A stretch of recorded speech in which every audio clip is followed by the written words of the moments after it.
Obama, in the end, doesn't know what he's doing and is not that impressive in my view. A lot of the neocons, who are friends of mine, are, first of all, really smart, way smarter than I am, and great guys, and patriotic, and right on a lot of things, and they have a lot going for them.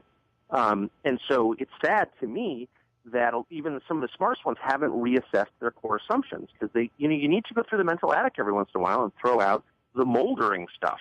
And here's one of the things you need to throw out: the assumption that democracy, or a parody of democracy, or the appearance of democracy, brings stability and peace. That's not true at all. We've bumped off a bunch of different dictators, starting with Saddam Hussein, who kept Iraq. He was a madman and a bad guy and all that stuff, but he was also a fairly rational actor most of the time, and he kept that country under control. And he was a needed counterbalance against the Shiites, against Iran.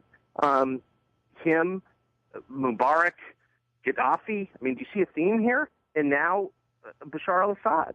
We have this position that anybody who doesn't allow free and fair elections is bad, when the truth is, this is a sliding scale. Like, you're never going to get an enlightened government in the Middle East, at least in our lifetime. So, let's do the best we can.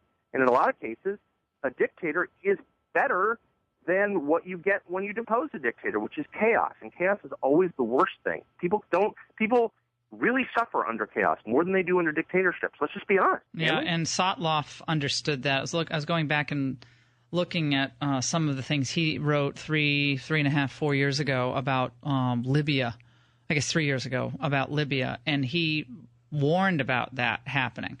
That once we depose the dictators, they don't have the institutions or the understanding of how or desire for any type of pluralistic society where you have respect for minority rights. That's just not in the at least current DNA of the of the folks who would ultimately fill that power vacuum.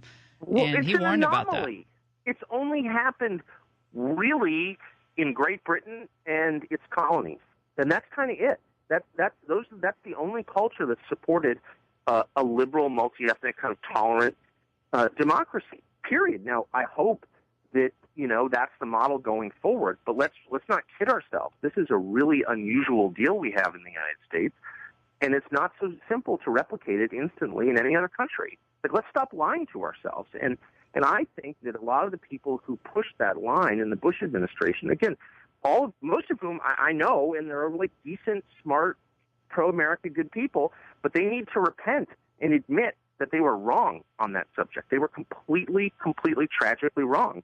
And you don't get better until you admit that you're wrong. Well, people like Pete Wehner. Again, I knew Pete since he was 22 when we worked for Bill Bennett back in the old days in the Reagan administration. But people like Pete Wehner and others, they're itching to get back, I think, into the mix for 2016. And my fear is always that we don't learn these lessons, and so we nominate another person who has this grand, mission of spreading democracy around the world, and we're gonna be able to spread our values around the world, and it's not as simple as that. And well, it's not, and most people get that. I doubt there are 5 people listening to your show right now who disagree with what you just said, and yet the foreign policy establishment thinks. I mean, they literally behave as if it's 2002 or 1972. I mean, they are completely out of step with the rest of the country. And it is bipartisan, by the way. Samantha Power could be a Republican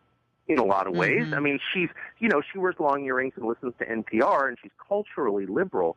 But her ideas are not so far at all from those I heard from high administration officials under Bush who claim to be conservative. It's of a piece. It's the same worldview. And I think it's well-meaning. I don't think they're bad people. Again, I'm friends with a ton of them, and I like them. But it's totally wrong, demonstrably wrong. And the last 13 years has shown that. And, let's wake up to the reality of it. It's been an utter failure. In the end, you have to say that the Bush administration delivered us Barack Obama, lost the House, lost the Senate, and almost killed off the entire Republican Party, frankly.